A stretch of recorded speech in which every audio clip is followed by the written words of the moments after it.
The lover who hexed you after you left. When Julian finally found the courage to leave, he thought the hardest part was behind him. 3 years of his life untangled, possessions divided, explanations given to confused friends who had only ever seen Iris's charming public persona. The weight that had pressed on his chest for months seemed to lift as he closed the door on their shared apartment for the final time. "You'll regret this," she had whispered, her voice unnervingly calm. "No one walks away from me." He had dismissed it as the typical threat of someone unused to rejection.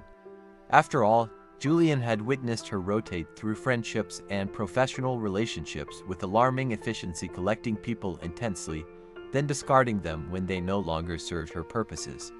He'd stayed longer than most, fascinated by her charisma, making excuses for red flags that would have sent others running. What Julian couldn't have known was that Iris maintained other connections he'd never been permitted to see. The circle that gathered in her childhood home when she claimed to be visiting her mother. The books hidden in the false bottom of her cedar chest. The small collection of personal items she'd casually taken from him over the years, a strand of hair saved from a haircut, a childhood photograph he thought he'd lost, his favorite t-shirt that mysteriously disappeared. The changes began subtly. First came the dreams, violent, disorienting nightmares that left him gasping awake at exactly 3:33 each morning. Then strange technical malfunctions, every device he owned failing simultaneously, important emails disappearing, career opportunities collapsing at the last minute for inexplicable reasons. Mercury retrograde hitting you hard, friends joked, unaware of the patterns forming. By the 3rd month, his body began to betray him. Chronic fatigue that no amount of sleep could touch. Sudden, intense stomach pains that emerged and vanished without explanation. A persistent bitter taste in his mouth that no amount of brushing could eliminate. When Julian ran into their mutual friend Mara at a coffee shop, her expression shifted from warm greeting to concern as she studied his face. "You don't look well," she said carefully. "Have you been sick?" "Just stressed," he replied automatically. "Starting over takes a toll." She hesitated before pulling her chair closer. "I need to ask you something, and it might sound strange. Have you noticed anything unusual happening since you left Iris?" The question broke something open in Julian, the relief of having his experience acknowledged mixed with the fear of saying it aloud.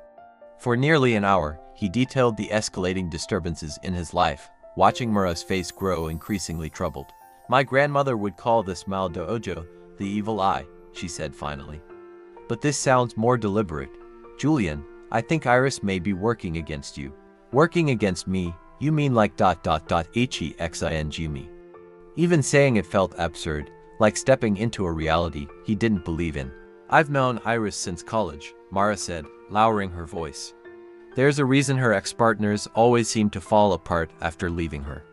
Did you ever wonder why she was so insistent on keeping certain friends separate from you? Why she disappeared for those weekends every month?" Pieces began connecting in Julian's mind. Iris's extensive collection of family heirlooms that she never explained. The strange ingredients he'd found in the back of their freezer. Her intense interest in his birth time and full name. The way she'd collected small tokens from everyone in her life. "She maintains connections with people who practice certain arts," Mara continued carefully. "When you left, you threatened her control.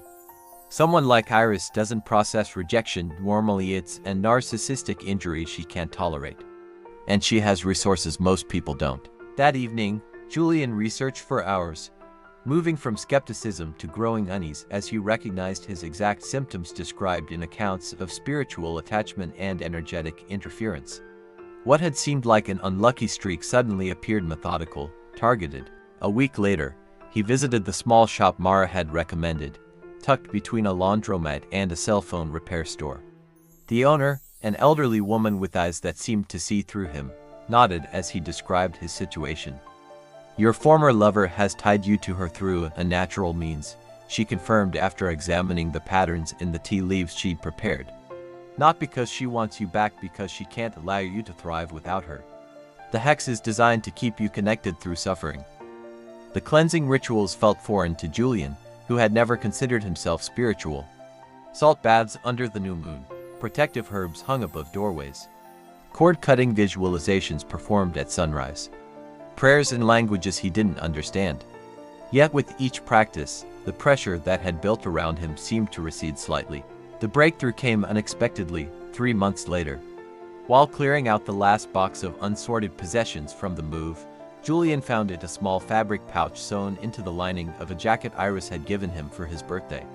Inside, he discovered his name written on parchment, wrapped around what appeared to be strands of his hair, all bound with black thread and something that had dried dark red. The discovery should have horrified him, but instead, Julian felt a strange calm. Here was tangible proof of what he'd suspected, evidence of the lengths she had gone to maintain control, when she could no longer do so directly. Following the shop owner's instructions, he performed the final ritual of release, burning the pouch and its contents while reciting words of severance. As the flames consumed the last physical tie between them, Julian felt something shift within him, as if a hook that had been embedded in his solar plexus suddenly dissolved. The next morning, he slept past 3:33 a.m. for the first time in months. Healing came gradually after that, his energy returning, opportunities reappearing, the bitter taste fading from his mouth. But something had fundamentally changed in Julian's understanding of the world. He had glimpsed a reality where emotions could be weaponized through ancient practices, where leaving someone physically didn't guarantee energetic separation. 6 months later, he heard through mutual friends that Iris had found someone new. Instead of the relief he expected to feel, Julian found himself lighting a protection candle for a stranger whose name he didn't know, a person who might one day need to understand what happens when you walk away from someone who believes ownership transcends physical presence. Because the most dangerous lovers aren't those who try to make you stay, they're the ones who ensure you can never truly leave.